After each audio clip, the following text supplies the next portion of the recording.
Star Citizen just dropped a new patch that features an annoyingly cool ship, a bunch of new missions, 3 new jump points, and a bunch of other changes. Now, the Spirit is the new ship offered from Crusader Industries, and it's intended to rival some of the most popular ships in the verse, like the Cutlass Black, and it's undeniably cool. Also, citizencon, Star Citizen's biggest event of the year that always has major announcements, is tomorrow and Sunday. I'll be live streaming it on my channel on both days with Salty Mike, starting at 10 a.m. Pacific time. I'll leave a link to the stream in the description if you want to drop by. Also, since this patch dropped, signing up for a Star Citizen account right now will give you a cool hover quad bonus vehicle if you use a referral code.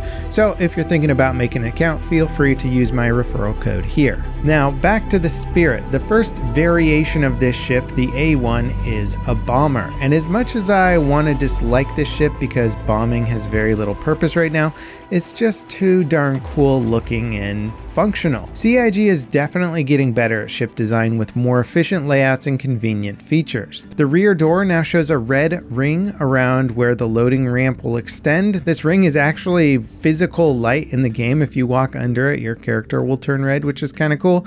It's a very nice feature, which I hope we'll see on more ships in the future. The layout of the Spirit is linear and clean with a small cargo area in the rear, followed by the extremely cool looking bomb bay that houses 10 Stormburst bombs, and in the upcoming variants of the Spirit, this will either be a cargo area or a personal transport zone depending on which version you get. Now moving forward into the ship, we get the component bay for maintaining or switching out ship components, then the hab area is part of the extended cockpit. There's a cool looking fold away weapon locker, 2 beds for the crew, a bathroom featuring the ever so popular toilet, and a basic food prep area. Now the cockpit has surprisingly good visibility. Not quite as nice as say a Cutlass Blue, but for a ship with a sleeker design it is impressive. The co-pilot gets access to a remote top-mounted turret that can also move to become a rear-mounted turret.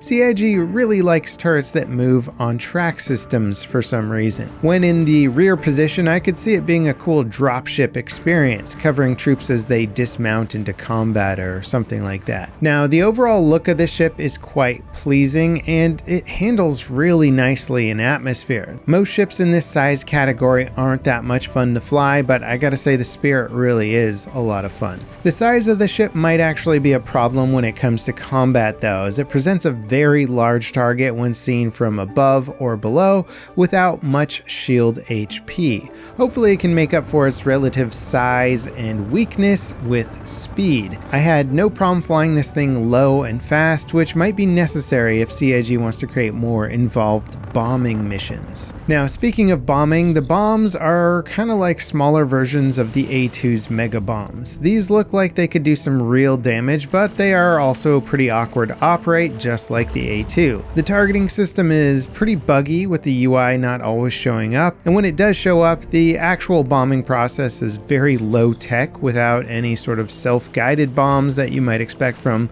basically any modern military aircraft from the past 20 plus years. I have a hard time imagining bombing missions being any fun with the current setup. It's also problematic in that CIG said they wouldn't release ships without functional gameplay loops anymore, and well, the Spirit doesn't really have much to do with its bombs other than troll other players or run target practice on outposts. The cargo variant of this ship is what I think most players are actually excited for, since it will have more uses with transporting cargo, small vehicles, and general mission running. Now, as for the rest of the 3.21 patch, it brings a good amount of new missions, including the updated Orison platform missions at Crusader.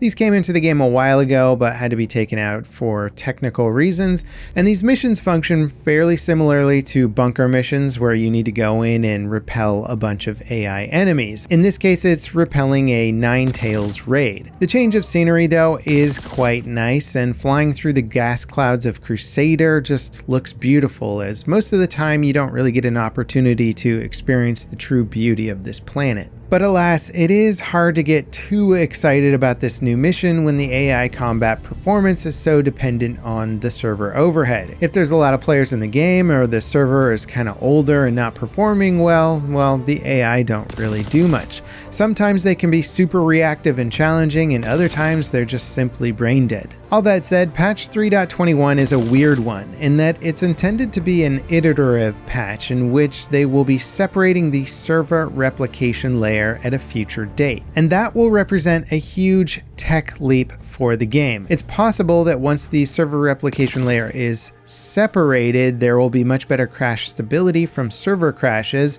So in theory, if the server was about to 30k and go down, they could switch you onto another server with the replication layer transferring all of that data, and you, in theory, wouldn't even notice anything, or maybe there'd be like a very small hiccup and then you would continue playing like normal. And aside from crash stability, this tech is eventually going to lead to actual server meshing to expand the universe into multiple systems with Pyro. Now, patch 3.21 also brings the 3 Stanton jump points into the game. They look fantastic, but they are mostly just for looks since we can't jump to Pyro until server meshing is in the game. Still, the stations are really nice to look at. The gas cloud area surrounding the jump points has really beautiful visuals, and they're worth at least sightseeing for the moment. There's some other things in the patch, like wheeled vehicle physics are supposed to be better now. I haven't tested this yet. My PTU testing of this feature did not go well and showed that there was a lot more work to be done here, so we'll see where it's at right now. There's also a ton of tweaks, bug fixes, and I'm sure all kinds of stealth changes in this patch as well, which players are working to try and figure out now. Cloud Imperium Games got this patch out pretty quickly this time around. The team is definitely sprinting towards some big tech stuff, and they clearly wanted this patch live before citizencon kicks off. Tomorrow is the first day of citizencon. Again, I'll be streaming it with Salty Mike, and it's going to be a long show with tons of information. There's going to be some sort of Squadron 42 content, lots of tech talk, probably some new ship announcements, almost certainly a deep look at Pyro, with many people expecting it to be playable at the show floor for in-person attendees. It could be one of the bigger days for Star Citizen in a very long time. I'm quite excited for it, but I'm also trying to temper my expectations. Trying and failing for the most part. Let me know in the comments what you think about this new patch. Have you been testing out the new consignment missions? What do you think about the new Spirit? Are you a fan of the bomber, or are you just waiting for the actual useful cargo version? Are there any hidden features that you found that you think players should know about? And next up, click this link here to find the live stream for tomorrow, and once you click on it, you can hit the notification bell so that you don't miss it. I hope to see many of you guys tomorrow for the live stream, and as always, I'll see you next time. This is Level Cap, signing off.